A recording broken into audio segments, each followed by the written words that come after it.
Okay, now the trick to doing this is to make sure you make all your measurements correctly. So use your bottom measurement and your top measurement of your 2x4, and then do some slats in between.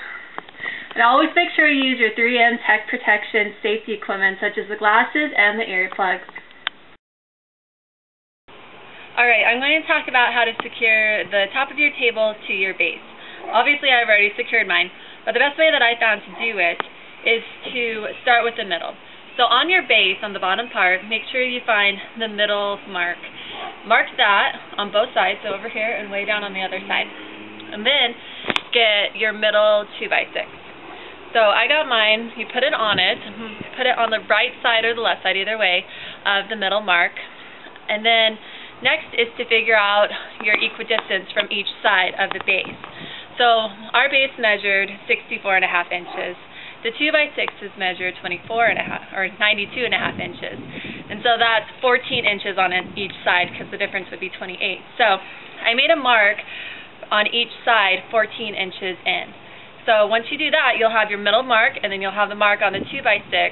Kind of line those up on one end and do it on the other end. And then use some wood glue, secure that in place, and then secure it also with a screw.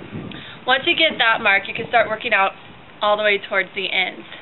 Once you're doing each piece, make sure you use your wood glue and secure them onto the base until you get to the end pieces. On the end pieces, just remember, this is where most people are going to sit. So you want to find the easiest or the smoothest section, I guess, and put it on the edges. And so kind of when you're laying them out, make sure that you know which ones are the best pieces.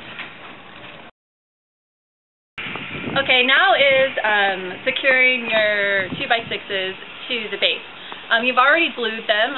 The way I did, I glued them all first so I would be able to shift them around if needed. So I didn't want to secure them right away with a screw. So I had these all put down with no screws in them except the very first one that had the screw. And so I wanted to start screwing them in, obviously. But the best way to do that, you have to figure out where the base is so you know where to screw into. So find the first one that you put the screw in, measure it. Ours ended up being 14 3/4 inch. And then mark each 2x6s at 14 3/4 of an inch. And that'll be right where your screw is going to go. So first, to hide the screws, you want to use your countersink screw bit. And drill the hole and then drill all the screws in it. For a more rustic look, you could leave them that way, or you could use some wood glue and just put them in and fill it in there. Not wood glue, sorry, wood filler. And fill in the holes and let it dry and then sand it later.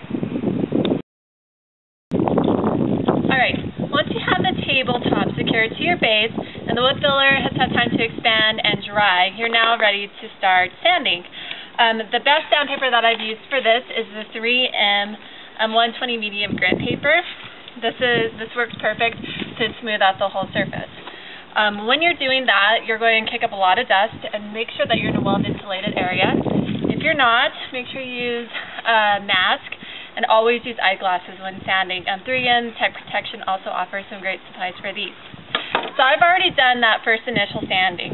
Next, I painted it, and now I'm doing my finishing work to get the right color that I wanted.